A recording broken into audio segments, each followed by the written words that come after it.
Hello everyone.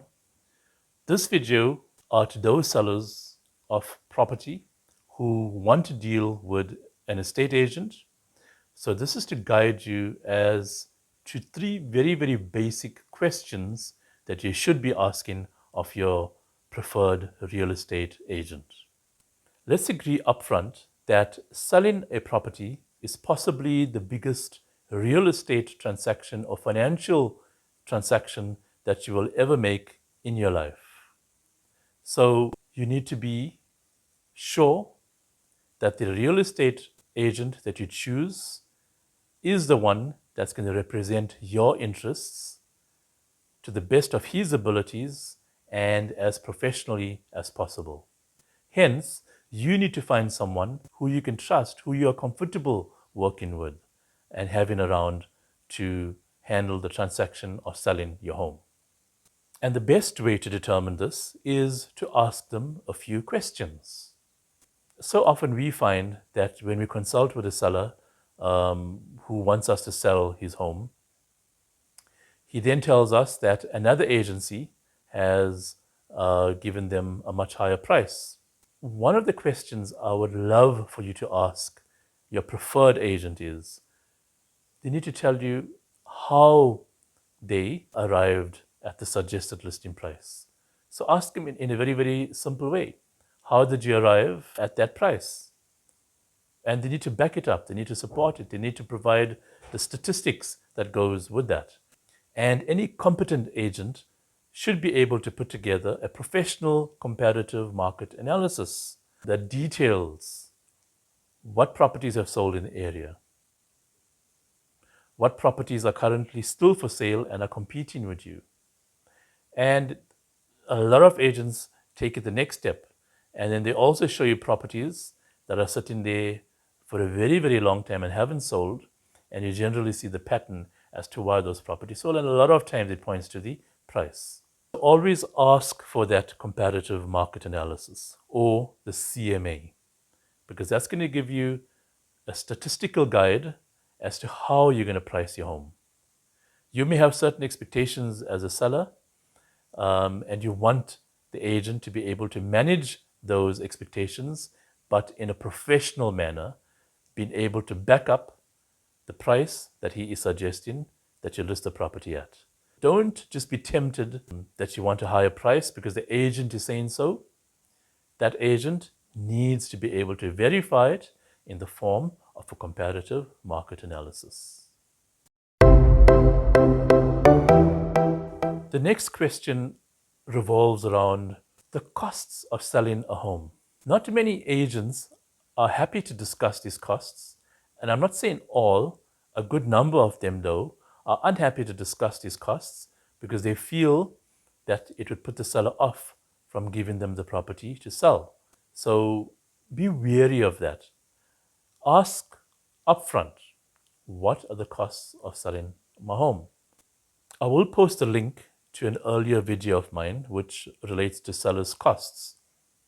But just very briefly, for your information, there are costs, obviously, the bulk of the costs being the agent's fees in the form of commission. If you have a bond, there's bond cancellation costs. If you need to get the compliance certificates in place, there's costs attached to that. Any necessary repairs in the process of getting those compliance certificates in order, you need to pay for that as well. And any other related costs and any municipal cost such as your share of the rates, etc. Now, if you ask that question of your agent and he appears to be evading the question, then my advice is stay away from that agent. He's looking at making a quick sale regardless of the financial cost to you, and the implications to you is if you're in the heart of that sale, you have a buyer and you can't come out of that contract, but now you're stuck with those costs. So be very cautious and ask those questions.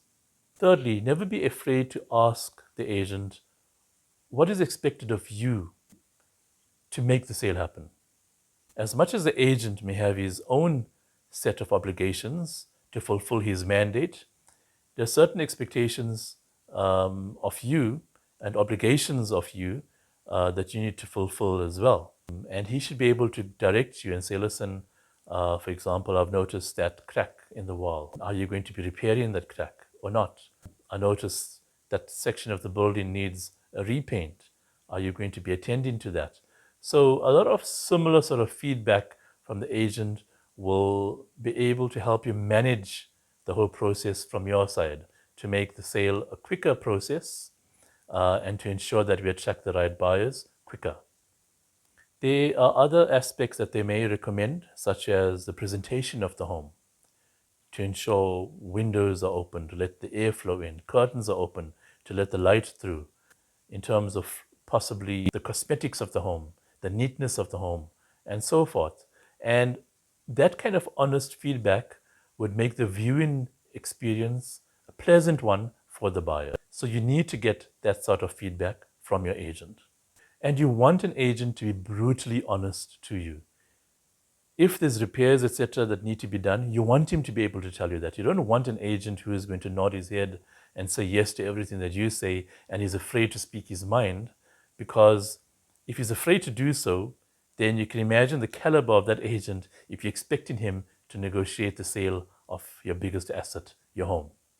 So you don't want him to tell you things that you want to hear. Sometimes a good agent is happy to participate in the difficult conversations. And I said this earlier, selling your home is possibly the biggest financial transaction you will ever make in your life, the disposal of your biggest asset. So you want to choose the right agent. Remember, employing the services of a good estate agent is like conducting a job interview. And they need to sell themselves to you in a manner that instills confidence in you that if you do engage their services, they're going to have your best interests at heart. So don't be afraid yourself to ask them the difficult questions and cross-examine them. As much as you want to manage expectations from your side, you also want to be sure that they can live up to your expectations. So take your time. Don't rush into the selection of an estate agent. You want to be comfortable with your decision. If you like this video, please click on the like button and subscribe as well. And thank you once again for watching my videos.